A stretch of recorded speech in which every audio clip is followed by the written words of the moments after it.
Good morning, my dear students. Next country, cooperative movement in China. 1912 ചൈനയിലെ economic and political history ഉണ്ടായിട്ടുള്ളത്. Which the foundations of Chinese Republic were laid and the seed of modern cooperative movement was sown.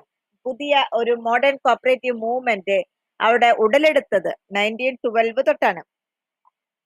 അവിടുത്തെ അതിന്റെ credit ആർക്കാണ് അവിടെ പോകുന്നത്? Doctor Sun Yaad സെന്നാണ് പോകുന്നത്. Doctor Sun Yaad സെന്നാണ് ചൈനയിലെ cooperative movement start ചെയ്യാനായിട്ടുള്ള എല്ലാ ഇനീഷ്യേറ്റീവ് എടുത്തിട്ടുള്ളത്. ചൈന ആ കാലഘട്ടത്തിൽ ഒരു അഗ്രികൾച്ചറൽ കൺട്രി ആയിരുന്നു. ധാരാളം റിസോഴ്സസ് ആ രാജ്യത്തിന് ഉണ്ടായിരുന്നു, അഗ്രികൾച്ചറിലും അതേസമയം തന്നെ ഇൻഡസ്ട്രിയൽ ഡെവലപ്മെന്റിനും വേണ്ടിയിട്ട്. അങ്ങനെ നോക്കുമ്പോൾ അഗ്രികൾച്ചർ ആൻഡ് ഇൻഡസ്ട്രിയൽ ബാക്ക്വേർഡ് ആയിട്ട് റിസോഴ്സസ് ഉണ്ടെങ്കിലും കുറച്ച് ബാക്ക്വേർഡ് ആയിരുന്നു. ആ കാലഘട്ടത്തിൽ ചൈനയുടെ ഇക്കോണമിക് കണ്ടീഷൻസ് വളരെ പുവർ ആയിരുന്നു. അഗ്രികൾച്ചറിസ്റ്റേഴ്സ് അതായത് ഫാർമേഴ്സിന് കടം കൊണ്ട് അവർക്ക് നിൽക്കക്കളി ഇല്ലാതായി. എപ്പോഴും അവർക്ക് ഫ്ലഡ്, ഡ്രോട്ട് എപ്പോഴും ഉണ്ടായിരിക്കും. നാച്ചുറൽ കലാമിറ്റീസ് എപ്പോഴും ഉണ്ടാകുന്ന ഒരു രാജ്യമായിരുന്നു ചൈന. അതോടൊപ്പം തന്നെ ഇൻഡസ്ട്രിയൽ ഫീൽഡിലാണെങ്കിലോ ലാർജ് സ്കെയിൽ ഇൻഡസ്ട്രീസ് വന്നിട്ടുണ്ട്. ടൗണിലും സിറ്റീസിലും മാത്രമേ ഉള്ളൂ. റൂറൽ ഏരിയാസിൽ വളരെ ബുദ്ധിമുട്ടായിരുന്നു. അങ്ങനെയുള്ള കാലഘട്ടത്തിലാണ് doctor Sun Yat Sen corporation ആണ് ചൈനയുടെ ഈ ഈവിൾസ് ഒക്കെ ഇറാഡിക്കേറ്റ് ചെയ്യാനായിട്ട് സാധിക്കുള്ളൂ എന്നുള്ളതിലേക്ക് വന്നത്. അങ്ങനെ ആ സമയത്താണെങ്കിലോ 1937 ജപ്പാനീസ് വാറും ഉണ്ടായി. ചൈന ആകെ കൂടി തവിട്ട് പൊടിയായിട്ടിരിക്കുന്ന കാലാണ്.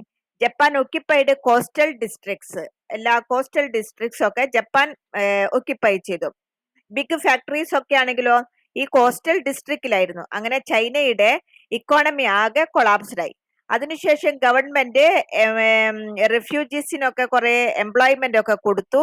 അതുപോലെ തന്നെ ചൈനീസ് ആർമി, സിവിലിയൻസ് അവരൊക്കെ കുറെ സപ്ലൈസ് ഒക്കെ കൊടുത്തു. എന്നിരുന്നാലും സ്മോൾ കോപ്പറേറ്റീവ് ബോഡീസ് ഫോം ചെയ്തു അവരുടെ പ്രോബ്ലംസ് ഒക്കെ സോൾവ് ചെയ്യാനായിട്ട്. ഇതിനു വേണ്ടിയിട്ട് ഒരു കമ്മിറ്റി വിളിച്ചുകൂട്ടി, ഷാങ്ഹായ് പ്രൊമോട്ടേഴ്സ് കമ്മിറ്റി അതിനു വേണ്ടി സെറ്റപ്പ് ചെയ്തു. കമ്മിറ്റിയുടെ ഇമ്പോർട്ടന്റ് ആയിട്ടുള്ള റെക്കമെൻഡേഷൻസ് ആയിരുന്നു ഇൻഡസ്ട്രിയൽ കോപ്പറേറ്റീവ്സ്. അങ്ങനെ ചൈനയില് സ്റ്റാർട്ട് ചെയ്തിട്ടുള്ളത് ഇൻഡസ്ട്രിയൽ കോപ്പറേറ്റീവ്സ് ആണ്. ആ കമ്മിറ്റി അറിയപ്പെട്ടത് Indusco and established more than 350 industrial cooperatives within 1 year. ഒരു വർഷം കൊണ്ട് തന്നെ ചൈനയിലെ 350-ഓളം ഇൻഡസ്ട്രിയൽ കോപ്പറേറ്റീവ്സ് സ്റ്റാർട്ട് ചെയ്തു. അങ്ങനെ കോപ്പറേറ്റീവ് ഇൻഡസ്ട്രിയൽ കോപ്പറേറ്റീവ്സ് ആണ് ചൈനയിലെ പോപ്പുലർ ആയത്. Spinning, weaving, leather work, chemicals, food steps, mining, print ഇങ്ങനെയുള്ള എല്ലാ വർക്കുകളും കോപ്പറേറ്റീവ് ഫീൽഡില് ഇൻഡസ്ട്രിയൽ കോപ്പറേറ്റീവ്സ് വഴി ചെയ്യാനായിട്ട് സാധിച്ചു. അടുത്തതാണ് ഇൻഡസ്ട്രിയൽ കോപ്പറേറ്റീവ്സ് ഇൻ ചൈന. അതിനറിയപ്പെട്ടിരുന്നത് ഇൻഡസ്കോസ് ആയിരുന്നു. ഇൻഡസ്ട്രിയൽ കോപ്പറേറ്റീവ്സ് ആണ് ചൈനയിലെ ജനങ്ങളുടെ ജീവിത നിലവാരമൊക്കെ മാറ്റിയത്. ഇതിന്റെ മെയിൻ ആയിട്ടുള്ള ഒബ്ജക്റ്റ് എന്ന് പറയുന്നത് organising cooperatives to protect workers against middle man, industrial capitalistic അവരിൽ നിന്നൊക്കെ വർക്കേഴ്സിനെ പ്രൊട്ടക്ട് ചെയ്യാം. അതിനു വേണ്ടിയിട്ടാണ് ഇതൊക്കെ ഓർഗനൈസ് ചെയ്തത്. അതോടൊപ്പം തന്നെ നല്ല അർജന്റ് ആയിട്ട് ആവശ്യമായിട്ട് ഉള്ള ഗുഡ്സ് ഒക്കെ പ്രൊഡ്യൂസ് ചെയ്യാം. മിസ്റ്റർ വ്യൂ എന്നറിയുന്ന ആളാണ് ഇതൊക്കെ സ്റ്റാർട്ട് ചെയ്തത്. അദ്ദേഹത്തിന്റെ ഫലപ്രദമായിട്ട് industrial cooperative society of black സ്മിത്തിന്റെയും സ്റ്റാർട്ട് ചെയ്തു. ഇൻഡസ്കോസിന്റെ മെയിൻ ആയിട്ടുള്ള ഒബ്ജക്റ്റീവ്സ് എന്ന് പറയുന്നത് to meet the Japanese invasion by production of daily necessaries of life to feed the military men and civilians. സിവിലിയൻസിനെയും മിലിറ്ററി പേഴ്സൺസിനെയും ഒക്കെ ഡെയിലി ആവശ്യമായിട്ടുള്ള സാധനങ്ങളൊക്കെ പ്രൊഡ്യൂസ് ചെയ്യുക. To reconstruct national economy quickly. Industry war, Japanese war ഒക്കെ ഉണ്ടായിട്ട് economy ആകെ collapse ആയിട്ടിരിക്കുകയായിരുന്നു. അതൊക്കെ ഒന്ന് ഡെവലപ്പ് ചെയ്യാം.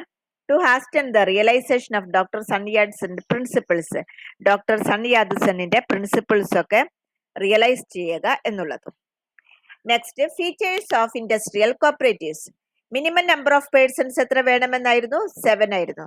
മെമ്പർഷിപ്പ് എല്ലാ വർക്കേഴ്സിനും ഓപ്പൺ ആയിരുന്നു. ആർക്കൊക്കെ വർക്ക് ചെയ്യാനായിട്ട് സാധിക്കും അവർക്കൊക്കെ അതിന്റെ കോപ്പറേറ്റീവില് മെമ്പർഷിപ്പ് എടുക്കാം.